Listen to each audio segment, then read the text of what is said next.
So mainlyම මේ video එකෙන් මම කතා කරන්න බලාපොරොත්තු වෙන්නේ ඔයගලන් දන්නවා දවස් කීපයකට කලින් IRCC එකෙන් announce කරා ඒගොල්ලන්ගේ තියෙන immigration plan එක ගැන 2026, 2027 and 2028 කියන අවුරුදු වල ඒගොල්ලන් කොච්චර ප්‍රමාණයක් temporary residents ලා ඒ වගේම permanent residents ලා ඒගොල්ලන් plan කොච්චර amount එකක් ඒගොල්ලන් plan කරලා තියෙනවද කියලා. ඉතින් මේ ගැන කැනඩාවෙන් එළියෙන් ඉඳගෙන කැනඩා වලට apply කරන්න ඉන්න කට්ටිය, ඒ වගේම රට ඇතුලේ ඉඳගෙන විශේෂයෙන්ම රට ඇතුලේ ඉඳගෙන PGWP ඒ වගේම temporary foreign work permits වලින් ඉන්න කට්ටිය අපිව contact කරලා කරපු නිසා ඉතින් මම හිතුවා එක වීඩියෝ එකක් කරන්න මේගොල්ලන්ට මේ ගැන analysis එකක් දෙන්න. ඒගොල්ලන් රටට එන්න ඉන්නවනම් මේ තියෙන ප්ලෑන් එක කොහොමද ඒගොල්ලන්ට බලපාන්නේ? රට ඇතුළේ ඉන්නවනම් ස්ටුඩන්ට් කෙනෙක්, ඒ වගේම PGWP එකකින්, ඒ වගේම temporary foreign work permit එකකින් ඉන්නවනම්, එහෙම නැත්නම් protected person කෙනෙක්, එහෙම නැත්නම් refugee process එකක ඉන්නවනම්, HNC process එකක ඉන්නවනම් මෙන්න මේ වගේ කෙනෙක්ට මෙන්න මේක කොහොමද බලපාන්නේ කියන එකට analysis එකක් කරන්න. මුලින්ම අපි numbers එක බලමු කොහොමද මේක අනිත් අවුරුදු වලට සාපේක්ෂව අඩුවීමක්ද වැඩිවීමක්ද කියලා. අපි මේන්ලිම අපි කතා කරොත් එහෙම මේ ඉමිග්‍රේෂන් ප්ලෑන් එක ගත්තන් පස්සේ, මේ ඉමිග්‍රේෂන් ලෙවල් ප්ලෑන් එක ගත්තන් පස්සේ ඒකෙදී ඒගොල්ලන් ඉන්ක්ලූඩ් කරලා තියෙන කැටගරිස් තමයි මේන්ලිම ඉන්ටරෙස්ටඩ් ස්ටුඩන්ට්ස්ලා, ඒ වගේම ටෙම්පරරි ෆොරින් වර්කර්ස්ලා, ඒ වගේම PR ටාගට්ස් කරලා තියෙනවා. ඒ කියන්නේ මේන්ලිම ඉකොනොමික් ක්ලාස් එක, ඒත් එක්කම අපි ගත්තන් පස්සේ ෆැමිලි ක්ලාසස්, රෙෆියුජි මේන්ලිම රෙෆියුජීස්, ඒ වගේම HNCs ඒ වගේ. එතකොට මේ තියෙන ඉමිග්‍රේෂන් ප්ලෑන් එක ගත්තන් පස්සේ මේ තියෙන ඉමිග්‍රේෂන් ප්ලෑන් එකෙන් ඒගොල්ලන් ගොඩක්ම ඒගොල්ලන් ප්‍රයොරිටයිස් කරනවා අපි ටෙම්පරරි ෆොරින් වර්කර් ප්‍රෝග්‍රෑම් එක ගන්නවා නම්. ඒ කියන්නේ කවුරු හරි කෙනෙක් ටෙම්පරරි ක්ලෝස් වර්ක් පර්මිට් එකකින් මේ රටට එන්න බලාපොරොත්තු වෙනවා නම්, ඕපන් වර්ක් පර්මිට් එකකින් මේ රටට එන්න බලාපොරොත්තු වෙනවා නම් සාමාන්‍යයෙන් ඒ වගේ කෙනෙක්ට ඒගොල්ලන් ගොඩක් වෙලාවට බලනවා රට ඇතුලේ තියෙන ක්‍රිටිකල් ලේබර් ගැප් එකක්, එහෙම නැත්නම් ක්‍රිටිකල් ලේබර් ෂෝටේජ් එකක් තියෙන්නේ මොන වගේ ඔකියුපේෂන්ස් වලටද ඒවට ફોකස් කරනවා.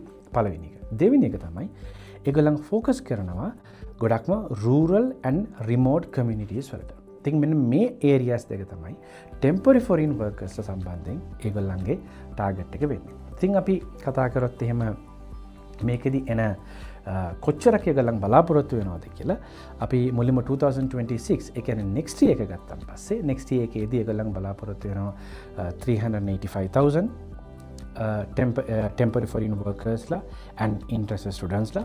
ඊළඟට අපි ගත්තන් පස්සේ 2027 වල 370,000, ඒත් එක්කම 2028 වල ගත්තන් පස්සේ එතනදිත් 370,000. එතකොට next year එකේදී 385,000 උනාට 2027 සහ 2028 වෙනකොට මේ තියෙන numbers ප්‍රමාණය almost 15,000 වලින් අඩු වෙනවා. එතකොට අනිත් years වලට සාපේක්ෂව ගත්තන් පස්සේ ඒගොල්ලන් ටාගට් කරලා තියෙන ප්‍රමාණය තරමක් අඩුයි මේ interested studentsලා සහ temporary foreign workersලා. ඉතින් මේක පිට කැනඩාවෙන් එළියේ ඉඳගෙන කැනඩා වලට එන්න ඉන්න ස්ටුඩන්ට් කෙනෙක් නම්, ඒ වගේම ටෙම්පරරි ෆොරින් වර්කර් කෙනෙක් නම් මේක කන්සිඩර් කරන්න.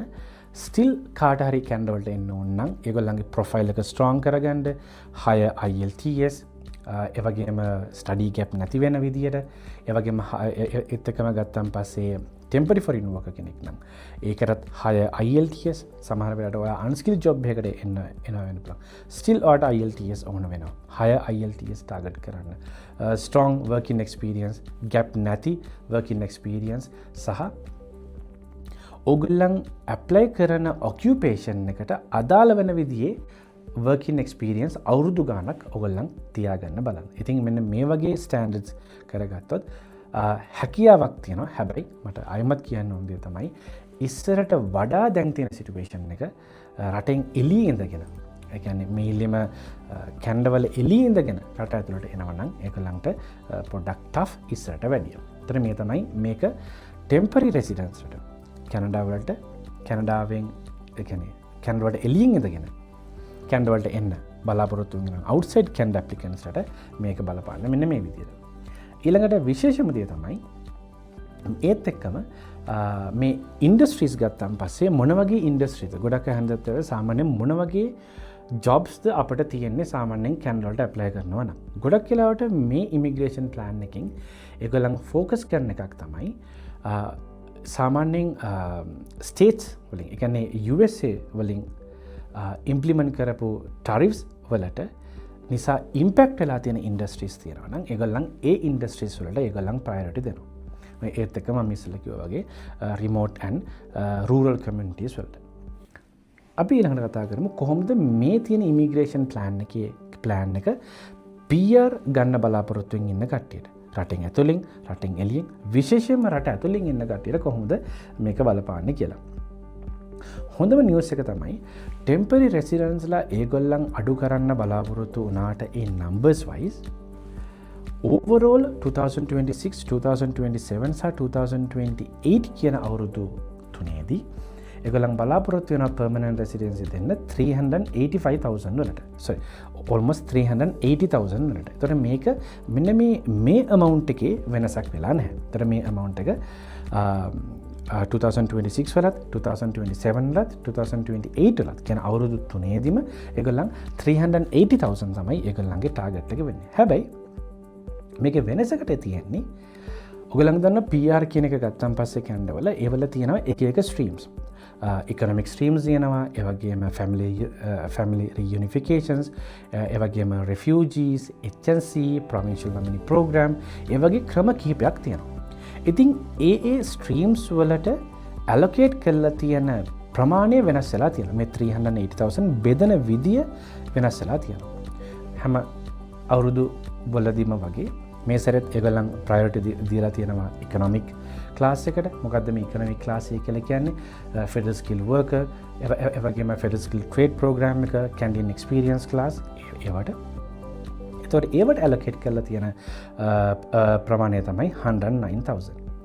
ඊට පස්සේ අපි ගත්තන් පස්සේ provincial nominee programs වලට considerable increase එකක් තියෙනවා ඒ amounts වල. ඒක basically 91,500 වෙනවා. family class අපි ගත්තන් පස්සේ family reunification, ඒ කියන්නේ parent grandparent sponsorships, ඒත් එක්කම අපි ගත්තන් පස්සේ ඊළඟට ගත්තන් පස්සේ spousal sponsorships ඒ ප්‍රමාණය 84,000 වෙලා තියෙනවා. ඊළඟට refugees and protected person refugee cases ගත්තන් පස්සේ ඒක ඇත්තටම 49,300. ඒ වගේම HNC and other applications ඒගොල්ලන් මේල්ලෙම 6,900 වෙලා තියෙනවා. එතකොට මේකින් තේරෙන දේ තමයි provincial nominee programs වලට ඒගොල්ලන් වැඩි يعني ඉස්සරට වැඩිය slots ප්‍රමාණයක් අරගෙන දීලා තියෙන නිසා express entry වගේම ඕගොල්ලන් provincial nominee programs අමතක කරලා තියෙනවා නම් ඒක කරන්න එපා. provincial nominee programs වලටත් ඕගොල්ලන් focus කරන්න. ඕගොල්ලන් දන්නවා ළඟදී BC වලට, ඒ වගේම ඇල්බර්ටා වලට, ඒ වගේ provinces වලට ඒක federal government එකෙන් තව PNP slots ඒගොල්ලන් දුන්නා. ඉතින් ඒක නිසා ඒ විදියට ගොඩක් express entry වගේම provincial nominee programs වලටත් focus කරන්න. ඒක සමහර වෙලාවට non express entry වෙන්න පුළුවන්. ඒකට තියෙන processing time එක වැඩි වෙන්න පුළුවන්. හැබැයි still ඒකටත් ඔයගලන්ට focus කරන්න පුළුවන්. ඊළඟට තියෙන විශේෂම දේ තමයි හැම immigration plan එකකදීම ඒගොල්ලන් විශේෂයෙන්ම focus කරනවා francophone community එකට. ඒ කියන්නේ French speaking community එකට. ඒගොල්ලන්ගේ plan එක තියෙන්නේ කුබෙක් වලට එළියෙන් කොහොමද ඒගොල්ලන්ට පුළුවන් වෙන්නේ French speaking කට්ටිය වැඩි කරන්න. එතකොට දැන් ඒක ඔයගලන්ට පේනවා ඇති මේ ළඟදී ආව draw එකක් 416 තමයි cut off mark එක. ඒකෙන් ඒගොල්ලන් almost 6,000 applicants ට ඒගොල්ලන් invitations දුන්නා. ඉතින් ඒක නිසා ඔයගලන් ඉන්නේ දැන් PGWP කියන නම් ඔයගලන් PR apply කරලා තියෙනවා නම් දැන් I think එහෙම කරලා තියෙනවා නම් ඔයගලන්ට French speaking ability එක ඔයගලන් වැඩි කරගත්තොත් ඔයගලන්ගේ තියෙන CRS score එක වැඩි කරගන්න පුළුවන් වගේම French කියන category එකට ඔයගලන්ට include වෙන්න පුළුවන්. ඉතින් අපි ගත්තන් පස්සේ 2026 වල ඒගොල්ලන් 9% වලින් French speaking individuals වැඩි කරන්නත්, ඒ වගේම 2027 වල ගත්තන් පස්සේ 9.5% වලින් ඒක වැඩි කරන්නත්. ඒ වගේම 2028 වල ඒගොල්ලන් 10.5% වලින් මේක වැඩි කරලා 2029 වෙනකොට මේක 12% වලින් වැඩි කරන්න බලාපොරොත්තු වෙනවා. ඒතකොට ඕගොල්ලන්ට පේනවා සමහර ස්ට්‍රීම්ස් වලට අඩු කරත් ෆ්‍රෙන්ච් ස්පීකින් කැටගරීස් වලට ඒගොල්ලන් වැඩි කරලා තියෙනවා මේ percentage එක. ඉතින් එතකොට ඕගොල්ලන් ස්මාර්ට්ලි හිතන්න ඕන මේ වගේ වෙලාවලදී ෆ්‍රෙන්ච් ස්පීකින් ෆ්‍රෙන්ච් ලැංග්වේජ් එක පුරුදු වුණොත් ඉංග්‍රීසි ලැංග්වේජ් එකත් එක්කම ඕගලන්ට පුළුවන් ඉක්මනට ඉනිටේෂන් එකක් අරගෙන PR එක වෙනකන් යන්න. ඉතින් මෙන්න මේ විදිහට තමයි විශේෂම දේවල් තියෙන්නේ මේ තියෙන ඉමිග්‍රේෂන් ප්ලෑන් එකේ. මේ හැරෙනකොට විශේෂම තව දෙයක් තමයි ඒගොල්ලන් ප්ලෑන් කරලා තියෙනවා එක පාරක් අවුරුදු කීපයකට කලින් ආවා TR to PR කියලා ප්‍රෝග්‍රෑම් එක. ඒතකොට අන්න ඒ වගේ ස්ට්‍රීම් එකක් අඳුන්ලා දීලා 2026 සහ 2027 කියන අවුරුදු වලදී ටෝටල් එක 33,000 ඇප්ලිකන්ට්ස්ට ඒගොල්ලන් PR එක දෙන්න. ඒතකොට ඒකෙදි ඒගොල්ලන් ගොඩක් වෙලාවට ඒකෙදිත් සාමාන්‍යයෙන් රූරල් කමියුනිටිස් වලට ඒ වගේම ස්කිල් කැටගරිස් වලට ඒගොල්ලන් ප්‍රයොරිටි දෙනවා. ඉතින් අන්න ඒක තමයි තවත් විශේෂම කම්පෝනන්ට් එකක් මේ තියෙන ඉමිග්‍රේෂන් ප්ලෑන් එකේදී. ඒත් එක්කම ගොඩක් වෙලාවට මේ ඉමිග්‍රේෂන් ප්ලෑනුත් එක්කම තියෙන හොඳ ඉනිෂියේටිව් එකක් තමයි ස්පෙෂලි දැනට ඉගෙන ගනිමින් ඉන්න ඉන්ටර්නැෂනල් ස්ටුඩන්ට්ස්ලා. ඉස්සර සාමාන්‍යයෙන් කැනඩියන් ඉමිග්‍රේෂන් එච්චර ටෆ් නොවිච්ච කාලවලදී ඉන්ටර්නැෂනල් ස්ටුඩන්ට්ස්ලා ඒගොල්ලන්ගේ PR එක ගැන ගොඩක් වෙලාවට වොරි වෙන්නේ සාමාන්‍යයෙන් ප්‍රෝග්‍රෑම් එක ඉවර වෙන්න මාස 2-3කට වගේ කලින්. අපට එන ඉන්ක්වයරිස් සහ අපි ළඟ තියෙන මේල්ලම තියෙන ස්ටැටිස්ටික්ස් වලට අනුව.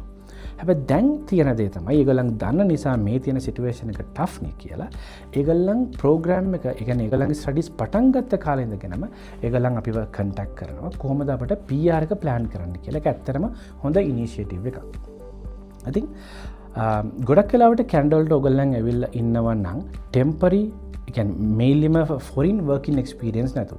හිතන්නකො කවුරු හරි කෙනෙක් ලංකාවේ A levels ඉවර වුණ ගමන්ම කැනඩාවලට ඇවිල්ලා තියෙනවා නම් ඒගොල්ලන්ගේ ඒජ් එක අඩු වුණාට, ඒගොල්ලන්ගේ IELTS හොඳ වුණාට, ඒගොල්ලන් කැනඩියන් එක්ස්පීරියන්ස්, ඒ කියන්නේ කැනඩියන් এডুকেෂන් තිබුණත් ඒගොල්ලන්ට බලපාන එක නෙගටිව් ෆැක්ටර් එකක් තමයි අර ස්කූල් එකකින් ඉවර වෙච්ච ගමන්ම නිසා සමහර වෙලාවට ඒගොල්ලන් බැචලර්ස් ප්‍රෝග්‍රෑම්ස් වලට ඩිප්ලෝමාස් වගේ දේවල් තමයි කැනඩාවල කරලා තියෙන්නේ.